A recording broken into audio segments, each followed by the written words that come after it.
ya, atau transportasi online itu yang penting buat mereka gitu. Jadi soal kepemilikan tidak menjadi faktor yang paling penting gitu. Karena yang penting adalah akses gitu. Jadi tidak punya mobil, tidak punya motor nggak masalah. Ojek online dan taksi online ada gitu. Ya, kurang lebih seperti itu. Nah, ini ada sudut pandang lain ya yang meneliti tentang milenial mempertimbangkan dalam menerima suatu pekerjaan ya.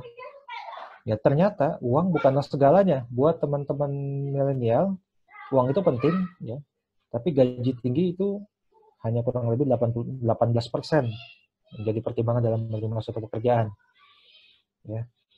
Nah, ini bisa menjadi catatan buat teman-teman gitu ya, bahwa yang lebih besar diperhatikan adalah pekerjaannya sesuai nggak dengan passionnya. Terus ada rencana karir yang jelas. Ya, mereka apa mau stuck di situ aja atau enggak. Dan mereka cenderung ingin terbang atau naik dari satu posisi ke posisi yang lain atau challenge yang lain. Gitu.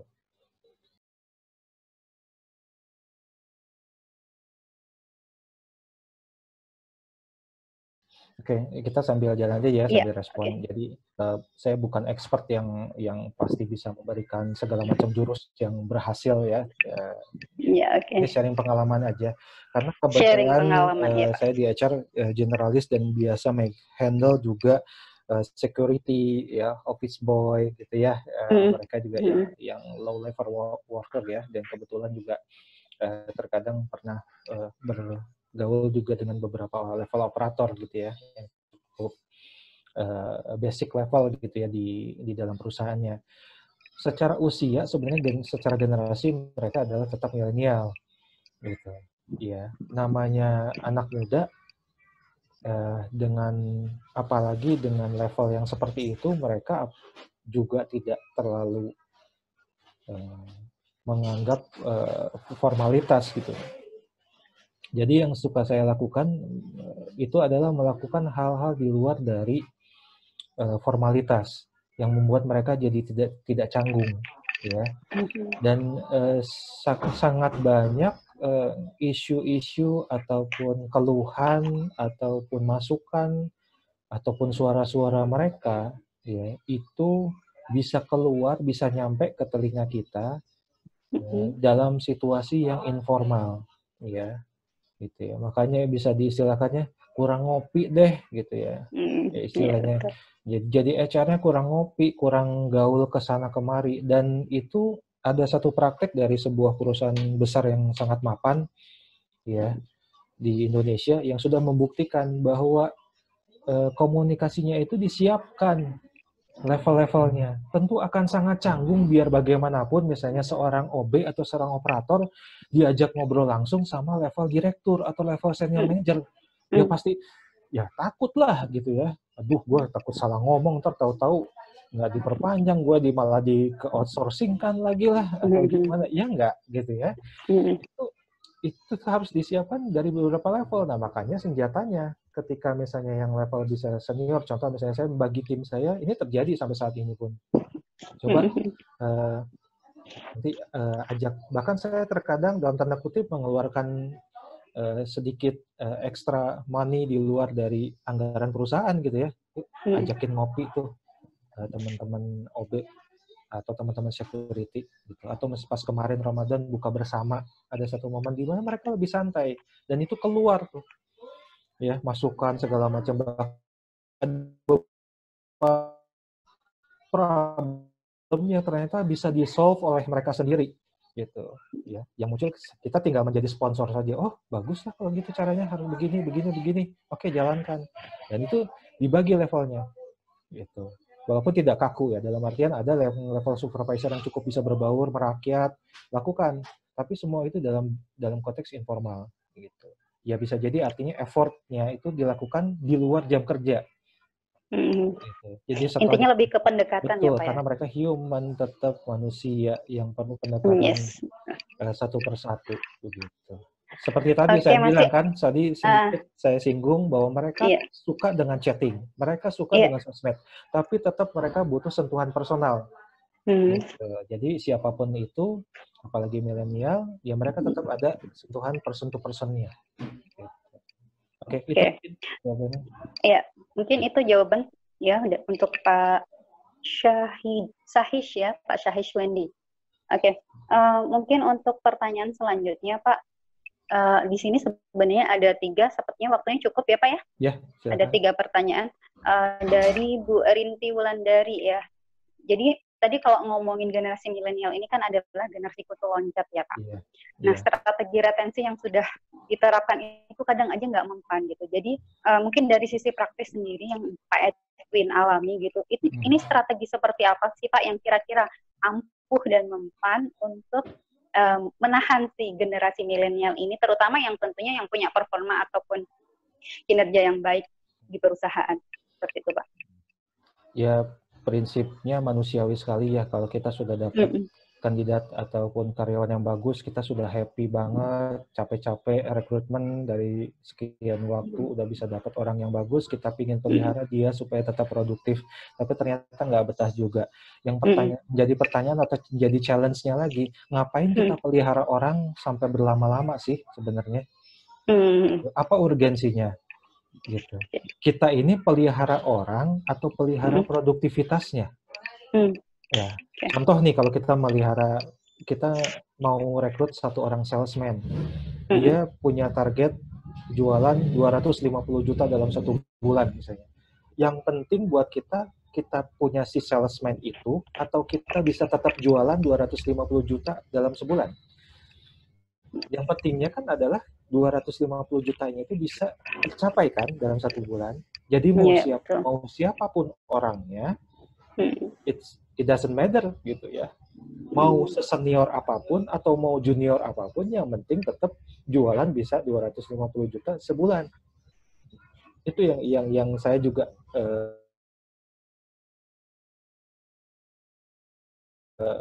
di challenge. Ngapain kita repot-repot?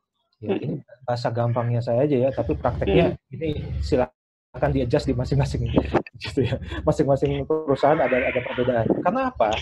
Kalau mereka punya kecenderungan cepat jenuh, mau di apapun sebetah-betahnya, mau dibikin enak nggak enak, tapi mereka merasa nomor satu mereka butuh challenge yang lebih lagi. Dan perusahaan belum tentu se-agile itu, belum tentu selincah itu bisa berubah di internal. Gitu. Yang paling cepat, paling instan, paling mudah itu adalah mereka kan pindah keluar. Gitu.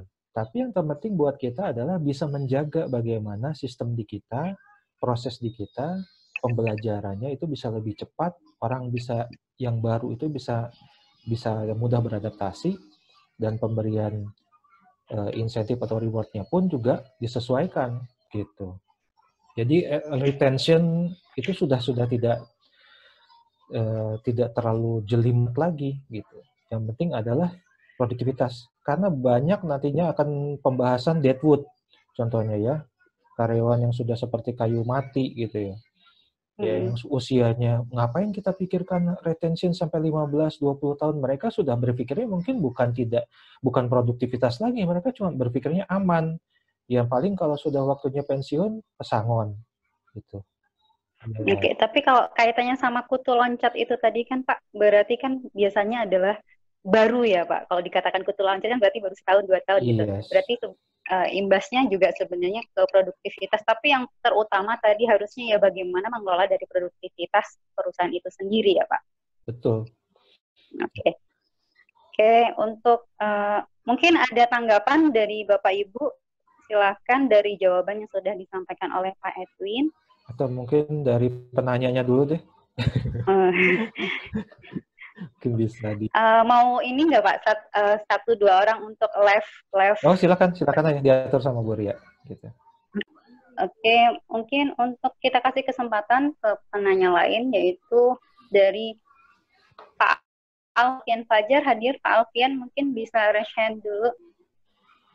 Iya, hadir Bu. Hadir ya. Oke, silakan Pak. Ya. Pak Ya, Alfian, terima, silakan. Kami berikan kesempatan untuk bertanya langsung ke Pak Edwin. Silakan, terima Pak. kasih atas kesempatannya, Bu. Selamat sore, Pak Edwin. Ya, sore Pak Adrian. Pak, boleh di-sharingkan mungkin sekiranya upaya atau tindakan apa yang dapat dilakukan oleh milenial. Namun di sini milenial selaku agen of change untuk merubah kebiasaan-kebiasaan kebiasaan-kebiasaan suatu perusahaan yang mana perusahaan tersebut didominasi oleh kaum kolonial. Seperti itu, Pak. Mungkin bisa di-sharingkan pengalamannya, Pak, berkaitan untuk hal tersebut. Terima kasih. Untuk pola komunikasinya Pak Alfian ya. Jadi Ya, Pak, betul. jelas yang simpel dulu kita mulainya Pak, namanya perubahan kan kalau drastis dan terlalu masif itu biasanya akan memunculkan resistensi yang besar ya. Nah, tapi kan kita dengan adanya kemajuan teknologi, saya yakin generasi kolonial pun mau tidak mau kan, suka tidak suka juga harus akrab dengan internet dan smartphone ya. Ini sudah masanya. Jadi salah satu praktek yang paling simpel adalah kita misalnya mencoba mengurangi intensitas komunikasi massal dengan cara yang tradisional. Contoh gitu, kita biasa sosialisasi itu selalu menggunakan aula atau selalu menggunakan ballroom atau selalu menggunakan ruangan besar, dikumpulkan karyawan semua gitu ya, hanya untuk menyampaikan beberapa hal. Nah, tapi kita bisa coba kemas dengan hal-hal yang lebih simpel, misalnya memberikan infografis gitu ya, memberikan visual-visual dan memberikan beberapa notes penting untuk disampaikan kepada karyawan itu melalui media sosial media. Ya, jadi contoh ada perusahaan yang menggunakan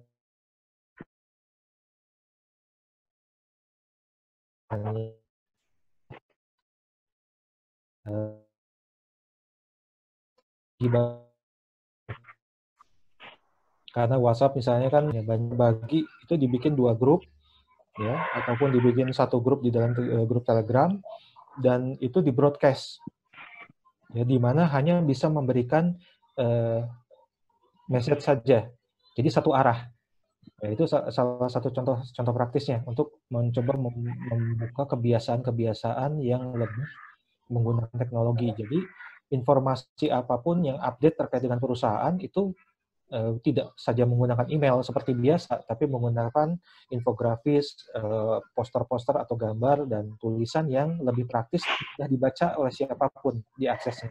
Karena orang kecenderungan lebih mudah buka handphone, lebih semangat, lebih buka smartphone itu daripada buka email kan, gitu ya.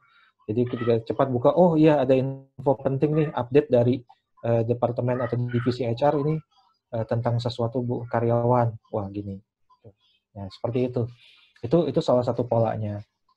Ya. Kemudian yang kedua juga ketika mengenai masukan saran, itu juga bisa dilakukan polling gitu ya, polling yang tanpa nama gitu ya, anonim, dan itu bisa menggunakan teknologi. Ya bagaimana dengan kita bisa mendapatkan polling yang teman-teman tadi lakukan di Mentimeter ataupun menggunakan Google Form gitu ya dan sebagainya, itu bisa digunakan hal-hal kecil-kecil itu ya, sehingga bisa mulai berubah sedikit-sedikit ya. Kolonial yang masih ala kolonial, dalam artian saya mah yang penting dapat kerja, bisa stabil penghasilannya, bisa nyisihin buat orang tua, udah saya nggak ngajar karir. Ada yang milenial yang seperti itu. Ya mungkin itu yang cocok buat jadi level operator gitu ya, bukan yang high performers, yang high ambition, yang dia nggak bisa betah, dia ngapain saya mau sampai umur 30 jadi operator terus. Ya, hal seperti itu kan.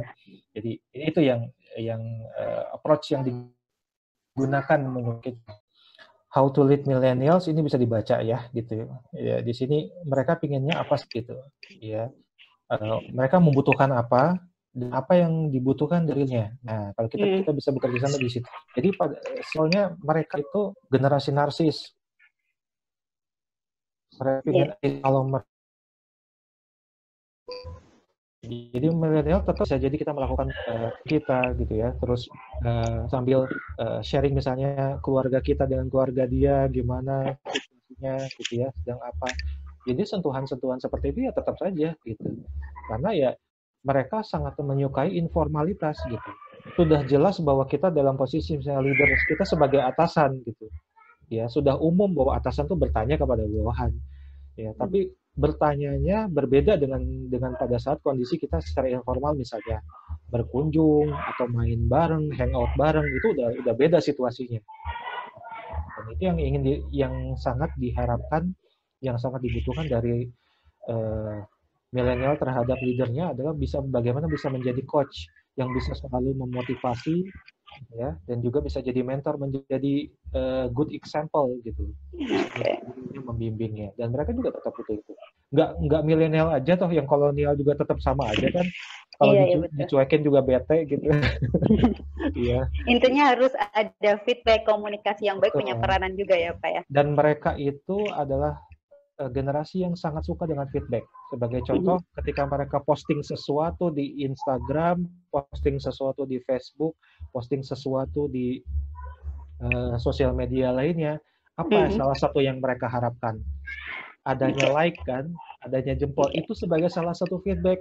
Oh, ketika misalnya mereka posting sesuatu, mengerjakan sesuatu, good or bad, gitu. Itu yang bahasa yang dipahaminya. Jadi kita terjemahkan di dalam pekerjaan, ketika mereka mengerjakan sesuatu, komen dong gitu. Wah, bagus nih, tapi kayaknya kurang detail, coba perbaiki gini. Coba, udah bisa belum kira-kira mau kerjaan sendiri? Mau kerjaan sendiri dulu atau mau kita kerjaan bareng? Nah, yang hal-hal yang seperti itu touch-nya gitu. Dan itu yang banyak sekali leader yang kesulitan itu karena mereka tidak mau, antara tidak mau atau sudah malas atau memang nggak paham dengan milenial begini seperti itu. Iya, baik. Menarik sekali Pak Edwin pembahasannya. Terima kasih diucapkan pada rekan-rekan dan teman-teman semua yang sudah berpartisipasi dan menanyakan beberapa poin dari materi yang telah disampaikan oleh Pak Edwin. Pak Alfian, Bu Elis, Pak Irwan, Pak Syanis, Bu Rinti, dan Pak Roni, terima kasih atas pertanyaannya. Pak Edwin, terima kasih atas materinya, menarik sekali. Dan terima kasih juga pada Pak Miki atas kesempatannya yang telah diberikan kepada saya. Saya ingin menyampaikan kepada teman-teman sebelum penutupan, mohon dibuka dulu videonya agar kita nanti bisa berfoto bersama untuk sesi terakhir ya. Oke, mungkin cukup. Terima kasih dari saya. Terima kasih Pak Edwin. Saya kembalikan lagi ke Pak Miki. Silakan Pak Miki. Bapak Ibu mungkin sebelum live bisa ini dulu ya, kita berfoto untuk dokumentasi.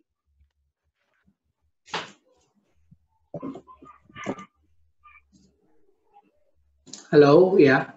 Ya, terima kasih ya teman-teman sekalian sore ini ya mengakhiri acara ini ya. Untuk closing ini mohon teman-teman buka videonya, kita foto bersama ya.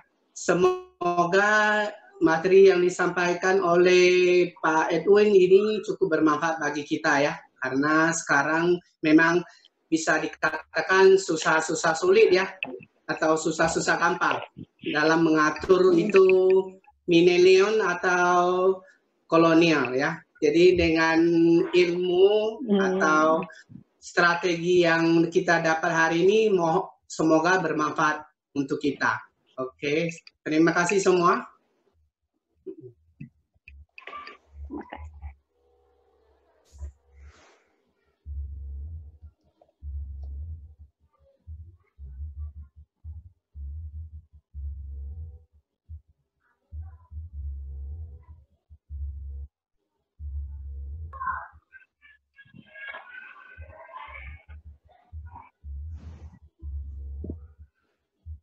Oke, mungkin Bu Ria, hari ini kita bisa tutup aja ya. Terima kasih semua.